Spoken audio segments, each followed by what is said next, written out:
तो दोस्तों आज भारत के लिए एक बहुत ही बड़ी और अहम खबर निकल के सामने आई है मित्र यूएई की तरफ से। और भारत की जो दूरदर्शिता वाली विदेश नीति है उसके कारण से आज भारत बच गया, अन्यथा बिलियंस ऑफ जो डॉलर हैं वो भारत के बर्बाद हो जाते। दरअसल यूएई ने अमेरिका से उसके थार्ड और पैट्रियट नाम के एयर डिफेंस सिस्टम को खरीदा था और फिलहाल में कई वर्षों से यह थार्ड और पैट्रियट नाम के जो एयर डिफेंस सिस्टम है वो यूएई की सुरक्षा करते थे। अब आप सभी को बता दूं कि यूएई हाल फिलहाल में यमन के हूती विद्रोहियों के हमलों से काफी ज्यादा परेशान है और यह जो विद्रोही हैं वो यूएई के ऊपर एक या दो मिसाइलों से नहीं बल्कि सैकड़ों मिसाइलें और सस्ते ड्रोनों के माध्यम से हमला किया करते हैं। अब इन ड्रोनों के हमलों से बचाने के लिए इन्होंने अपने पैट्रियट और थार्ड एयर डिफेंस सिस्टम को तो डिप्लॉय करके रखा हुआ है, परंतु अमेरिका के थार्ड और patriot air defence system in छोटे हथियारों के हमले से यूएई को बचाने में बेअसर साबित हो रहे हैं, क्योंकि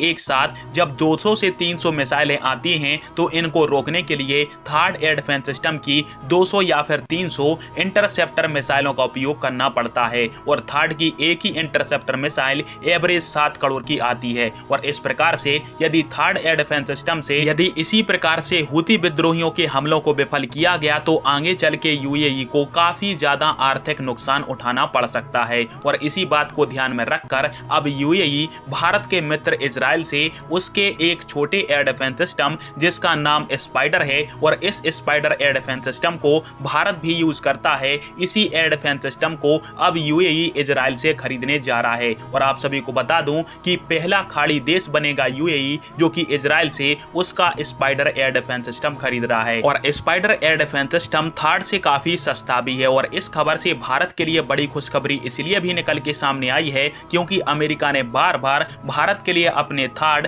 और पैट्रियट नाम के एयर डिफेंस सिस्टम को पुश किया था और अमेरिका चाहता था कि भारत रशिया से S-400 को ना लेकर इसी थर्ड और पैट्रियट नाम के एयर डिफेंस सिस्टम को खरीद ले, परंतु आज भारत की जो दूरदर्शिता वाली नीति है वो भारत को बचा गई, अन्यथा हम भी थर्ड और पैट्रियट ले लेते और आज यूएई की तरह दूसरे एयर डिफेंस सिस्टम खरीदने के लिए घूम रहे होते। फिलहाल में आप सभी के इस टॉपिक के अंदर क्या राय है और क्या भारत ने S-400 लेकर सही किया या फिर नहीं, कमेंट बॉक्स में फिर आवाज दीजिएगा। वीडियो देखने के लिए धन्यवाद। जय हिंद, वंदे मातरम।